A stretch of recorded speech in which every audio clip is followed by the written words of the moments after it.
বন্ধুরা, আমার এই টেকোমা গাছে এখনো পর্যন্ত এত সুন্দরভাবে ফুল আসছে, কারণ এখানে এখনো পর্যন্ত অনেক বেশি শীত পড়েনি। আর কিছু ঘরের যে রান্নাঘরের জিনিস, যেমন আমি পেঁয়াজের খোসার সঙ্গে আরো দুটো উপাদান মিশিয়েছিলাম, তার জন্যই আমার গাছে এখনো পর্যন্ত খুব ভালোভাবে ফুল আসছে। কি কি বেনিফিট আছে সেগুলোও বলবো, আর কি কি মিশিয়েছি আর দুটো জিনিস সেটাও আপনাদেরকে জানাবো। এখানেও এক গোছা ফুল হয়েছিল, তো ভিডিও করার সময় পাচ্ছিলাম না, তো তবু আমি আপনাদের সঙ্গে একটা শর্টস ভিডিওতে দেখিয়ে দিয়েছিলাম যে এই গাছে আমার বাগানে কত ফুল ফুটে রোজ, সেটাই দেখানোর জন্য। আর টেকোমা গাছের আমার কাছে দুটো ভ্যারাইটিস আছে, এই দেখুন, একটা এই অরেঞ্জ কালারের আর হলুদ যেটা দেখালাম। এই দুটো ভ্যারাইটিস এর ফুল একই রকমের হয়, কিন্তু পাতাগুলো অনেকটাই ডিফারেন্ট। মানে এর যে পাতাগুলো দেখতে পাচ্ছেন সেগুলো একটু গাঁদা ফুলের মতো দেখতে হয়, মানে ম্যারিগোল্ড। আর যেটা নর্মাল হলুদটা ছিল তার পাতাগুলো অনেকটাই বড় হয়, ভীষণ সুন্দর লাগে। যেহেতু একটা স্থায়ী ফুলের গাছ, সারা বছরই মোটামুটি এতে ফুল আসে। আর আমি এর মানে একটা ব্রাঞ্চ কেটেছিলাম হলুদ যে টেকোমাটা তার, আর ডালটা লাগানোর সঙ্গে সঙ্গে কিন্তু খুব সহজভাবেই হয়ে গেছে। দেখুন, দুটো আলাদা আলাদা চারা দেখালাম, কিন্তু এরও ভিডিও শুট করতে পারিনি। নর্মাল ভাবে আমি লাগিয়ে দেখছিলাম যে এর মানে আমি কাটিংস তৈরি করতে পারি কিনা, তো খুব ভালোই তৈরি হয়ে গেছে। তো চলুন, এই গাছের আমি শীতকালে কিভাবে কেয়ার করছি সেটা আপনাদেরকে বলে দিই। বন্ধুরা, যদি আপনাদের ওখানে অনেক অনেক বেশি ঠান্ডা পড়ে, তাহলে কিন্তু টেকোমা গাছকে এমন জায়গায় রেখে দিন যেখানে যেখানে পুরো শীত যেন ভালো রোদ থাকে। আর দ্বিতীয় কথা, একবারই কিন্তু গাছটাকে এমন জায়গায় রাখবেন, বারবার কিন্তু সরাবেন না। যেমন কি এর জানি আমরা যে ডরমেন্সি পিরিয়ড স্টার্ট হয়ে যাবে অনেক বেশি ঠান্ডা আসলে, তো একটা ডরমেন্সি পিরিয়ড স্টার্ট হয়ে গেলে গাছকে বারবার সরালে আপনার গাছ কিন্তু একটুখানি আরো বেশি সমস্যায় আসতে পারে, বা গাছ অনেক সময় মারাও যায়। তো সেই জন্য একবারই ভালো জায়গায় রেখে দেবেন। এবার বলবো এই গাছে জল দেওয়ার ব্যাপারটা। জল কিন্তু অনেক বেশি সকালে বা অনেক বেশি বিকেলে দেবেন না, তার কারণ হচ্ছে মানে কুয়াশা থাকে, কুয়াশার টাইমে জলটা দিলে গাছটা কিন্তু আরো বেশি ঠান্ডা বেশি লাগে। তো সেই ক্ষেত্রে আপনার গাছটা মারা যেতে পারে। তো আপনারা জল কখন দেবেন? 10টার পর জল দেবেন, যখন দেখবেন কুয়াশাগুলো সরে গেছে আর হালকা হালকা একটা মানে রোদ উঠেছে। মানে সেই রোদটা তো বেশি জোরালো থাকে না, তো সেই সময় জলটা দিলে আপনার গাছটা অনেকটা ঠান্ডা হয়ে যাবে না। আর এবার বলবো যে প্রথমেই বলে দিয়েছি, গাছটা কিন্তু প্রপার রোদে রাখবেন, তবেই গাছটাকে বাঁচাতে পারবেন। এবার বলবো, গাছে কিন্তু যেমন আমরা কীটনাশক স্প্রে করি সেইভাবে স্প্রে করতে হবে, কিন্তু কিছু এতে হেভি খাবার দেয়া যাবে না এই সময়। ডরমেন্সি পিরিয়ডে যে কোনো গাছেই আপনারা তাকে বেশি নিউট্রিশন দিলে আপনার গাছ কিন্তু বেশিরভাগই মারা যায়। তো গাছটাকে এমনই খাবার দিতে হবে যেগুলো কিন্তু আমাদের রান্নাঘরেই অ্যাভেলেবল আছে, মানে হালকা ফুড দিন। আর চেষ্টা করবেন, যদি ফুল আসছে গাছে, যেমন আমার এখানে একটু কমই ঠান্ডা পড়ে, মানে পড়ে ঠান্ডা কিন্তু একটু দেরি করে পড়ে। হয়তো অন্য জায়গায় এতক্ষণে অনেক বেশি ঠান্ডা পড়ে গেছে, যেরকম দিল্লিতে অনেক বেশি ঠান্ডা পড়ে গেছে, বা অন্য অন্য জায়গাতেও অনেক বেশি ঠান্ডা পড়ে গেছে, তা সেই সব জায়গায় হয়তো এইসব গাছ ডরমেন্সিতে এসেও গেছে হবে, বা ফুল আসছে না হবে।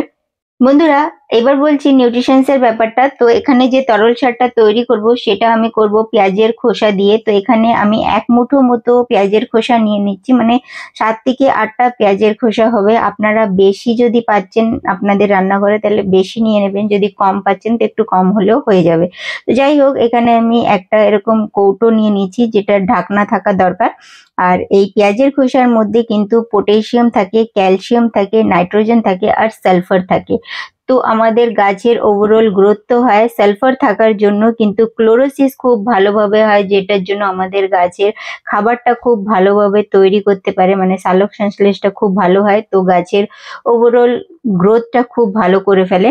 এবার এর সঙ্গে যে আরো দুটো জিনিস দেব, সেই জিনিসটা দিলে কিন্তু আপনার সত্যিই খুব ভালো রেজাল্ট পাবেন। তো আপনারা দিয়ে দেখবেন আপনারা এই ফার্টিলাইজারটা। তো আমি এখানে এটাকে ভালো করে বন্ধ করে 2 দিন পর্যন্ত ভিজিয়ে রাখতে হবে। দ্বিতীয় যে জিনিসটা সেটা হলো আমাদের কলার খোসা। আপনারা চাইলে দুটো জিনিসকে একসাথেও করে দিতে পারেন, বা 3টে জিনিসকেও একসাথে করে দিতে পারেন, কিন্তু আমি যেহেতু সব সারগুলোই মোটামুটি আলাদা আলাদাই তৈরি করি, যাতে কি হয় কি এতে প্রফিট এটা হবে, আপনাদের যে জিনিসটা দরকার আপনারা সেটা নিয়ে আপনার গাছকে দিয়ে দিতে পারবেন, কারণ প্রত্যেকটা জিনিসের নিউট্রিশনস বেনিফিট আলাদা থাকে। তো কলার খোসা যেটা আছে, কলার খোসার মধ্যে কিন্তু আমাদের পটাশিয়াম 42% থাকে, আর তার সঙ্গে কিন্তু ম্যাগনেসিয়াম আর ফসফরাস থাকে। যেহেতু আমি প্রথমেই বলে দিয়েছি যে পেঁয়াজের খোসার মধ্যে পটাশিয়াম, ক্যালসিয়াম, আয়রন আর নাইট্রোজেন থাকে, কিন্তু ওতে ফসফরাস নেই, আর এতে ফসফরাস আছে, ওতে সালফার আছে। তো এইভাবে একটা কম্বিনেশন খুব ভালো হয়। আর এর সঙ্গে আর একটা জিনিসও আছে, সেটাও দিলেও কিন্তু আপনার আরো ভালো ওভারঅল গ্রোথ হবে। তো ভিডিওটা পুরোটাই দেখবেন, তাহলে আপনারা বুঝতে পারবেন। তো এই দুটোই জিনিস আমি মানে কলার খোসা আর পেঁয়াজের খোসা দুটোই কিন্তু আমি 2 দিন পর্যন্ত ভিজিয়ে দিয়েছিলাম। দুটো তরল শাড়ি কিন্তু খুব ভালোভাবে তৈরি হয়ে গেছে। আপনারা একদিন পর থেকেই ব্যবহার করতে পারবেন, কিন্তু 2 দিন ভেজালে একটু ভালো আরো রেজাল্ট পাবেন। তো আমি এখানে 250 ml মতো নিয়ে নিচ্ছি, মানে 500 ml দুটো মিলিয়ে নিচ্ছি। এটাও 200 ml নিলাম পেঁয়াজের খোসার যে তরল সারটা, আর কলার খোসার যে তরল সার সেটাও কিন্তু 500 ml নিয়ে নিচ্ছি। তো আমি অনেক বন্ধুদের বলেই দিলাম প্রথমে যে আপনারা চাইলে একসঙ্গেও মিশিয়ে করতে পারবেন, এমন না যে নয়। কিন্তু আমি যেহেতু আলাদা আলাদা রাখি, সেই জন্য আমি এইভাবেই তৈরি করলাম। তো এটাও আমি 250 ml মতো দিয়ে দিলাম। এবার যতটা তরল সার নিয়েছি ততটাই কিন্তু আপনাদের জল মিশিয়ে নিতে হবে, মানে 50-50। এবার দেখুন এই তরল সারটা গাছে দেওয়ার জন্য একদম রেডি। কিন্তু এর সঙ্গে আমি আরেকটা জিনিস আছে সেটা দেব, কিন্তু সেটা লিকুইড ফর্মে দিচ্ছি না, ওটা ডাইরেক্ট দিয়ে দিচ্ছি। আপনারা চাইলে লিকুইড ফর্মেও দিতে পারবেন, একই রকম বেনিফিট থাকে। তো সেটাও আপনার রান্নাঘরেই খুব সহজে পেয়ে যাবেন।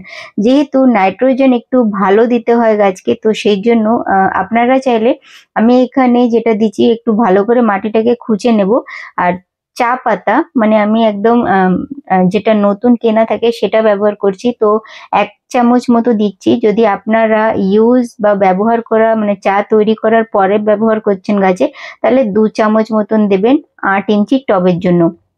বন্ধুরা, আমাদের এখানে গোবরের সারটা পাওয়া যায় না, তো সেই জন্য চা পাতা দিচ্ছি। যদি আপনাদের ওখানে শুকনো গোবর পাওয়া যায় বা একটু গ্রাম সাইডে অ্যাভেলেবল হয়, তো আপনারা গোবরের সার দিলে খুব ভালো রেজাল্ট পাবেন। তার কারণ কি, গোবরের সারের মতো ভালো সার হয় না, কিন্তু সিটি জায়গাতে কিন্তু শহরের দিকে একটু পাওয়া খুব মুশকিল, বা হয়তো পাওয়াই যায় না, আমাদের এখানে পাওয়া যায় না।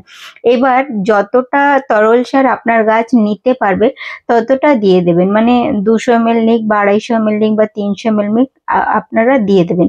তো এইভাবে দিলে দেখবেন আপনার গাছে এটা একটা কমপ্লিট নিউট্রিশন, মাসে একবার দিলে খুব ভালো রেজাল্ট পাবেন।